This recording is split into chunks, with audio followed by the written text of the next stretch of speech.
Ever wondered why the oceans are, well, where they are, and why the ground under your feet is solid land?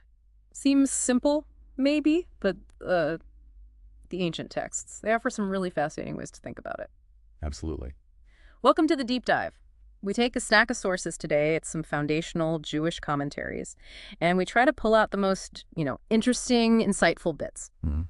So today we're diving into the Jewish understanding of Genesis, specifically chapter 1, verse 9, running through to chapter 2, verse 3. We're looking at how land and water got separated and the really profound meaning of the Sabbath. And what's so great about exploring these verses this way is that, well, it's not just one single interpretation you find. Not at all. Right. It's more like a rich conversation across centuries. Yeah. You've got these giants of Jewish thought, Rashi, Rashbam, Ibn Ezra, Kimhi, Nachmanides, each offering their own unique perspective on these, foundational moments. Exactly. And our goal isn't just to, list what they said. It's more about understanding the nuances, where they agreed, where they maybe saw things differently, and ultimately what these ancient takes tell us about core Jewish ideas. Yeah, getting into the texture of it. So let's jump right in. Genesis 1.9.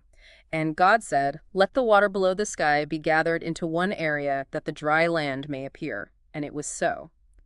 What are some of the first things that jump out from the commentaries here? One of the really early, very influential readings is from Rashbam. He paints this picture where initially water was just everywhere, spread evenly over the primordial earth. Okay. And God's command then acts to sort of gather it all up, pulls it together into one huge body, which Rashi calls the ocean, like the main original sea. Huh. A single vast ocean. That's a powerful image. A watery world getting shaped.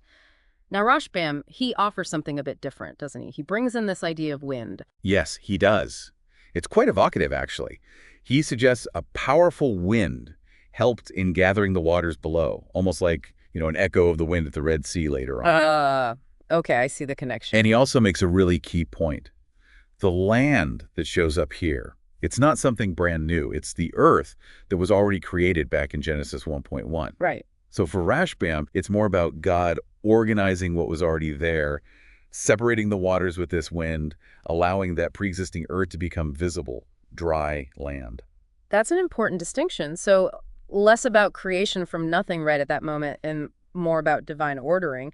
And then you got Ibn Ezra. He introduces yet another angle talking about this deep. Yeah, Ibn Ezra's take is fascinating. He imagines the initial state as like a mixture. Yeah. Water and earth all jumbled together, this undifferentiated stuff. Like a cosmic soup or something? Sort of. And God's command, in his view, forces a separation within that mix.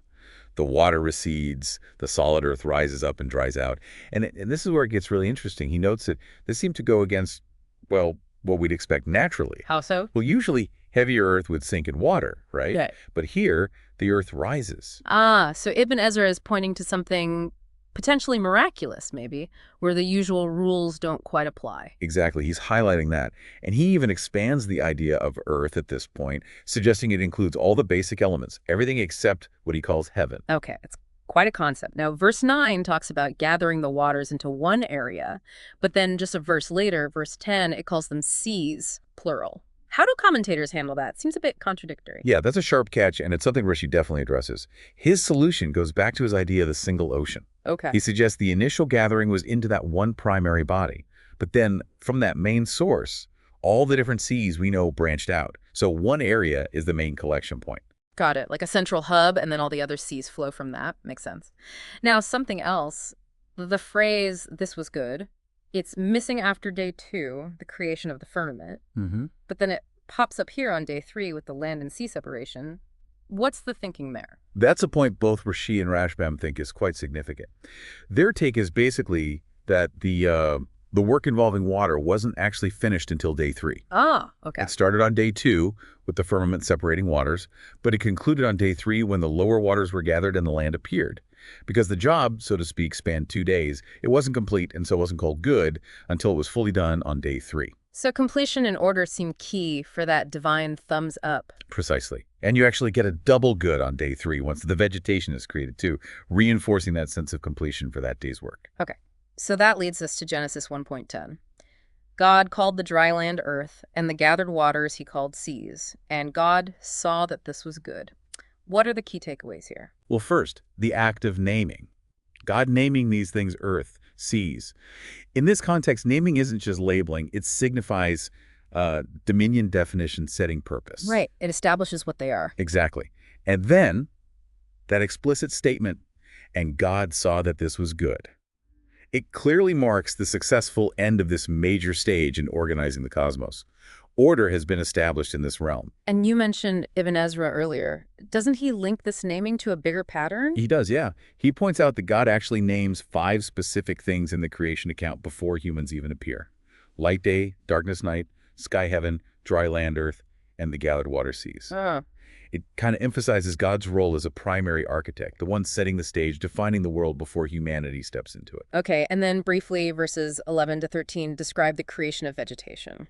We won't spend long here, but the sequence seems important, coming right after the land and sea are sorted out. It absolutely is. It shows a logical flow, doesn't it? You need stable land and gathered water before plants can thrive. Makes sense. And you see those recurring phrases again. And it was so, and God saw that it was good, reinforcing that pattern. Divine word, reality, divine approval. Which brings us to the grand finale of the creation week, Genesis 2, verses 1 to 3. Thus the heavens and the earth were completed in all their vast array. It talks about completion and, crucially, the Sabbath. Yes, this is the culmination. That phrase, were completed, vehulu in Hebrew, it really suggests a sense of wholeness, finish, perfect order achieved in the universe. And then God's rest on the seventh day. How should we understand that? It's not like God was tired, presumably. No, exactly. The commentators are clear on that. It's not about exhaustion. It's a deliberate cessation from the work of creation. It's about marking the completion, and in doing so, sanctifying time itself. Sanctifying time. That's a powerful idea. The text says God blessed the seventh day and made it holy. Precisely. He set it apart. This act of blessing and making holy, sanctifying the Sabbath, is absolutely fundamental in Jewish life and thought. In Rashbam, didn't he connect this whole creation story back to the Ten Commandments? Yes. That's a brilliant insight from Rashbam. He essentially argues that the entire 6-day creation narrative we've just discussed serves as the ultimate reason and explanation for the command later in Exodus.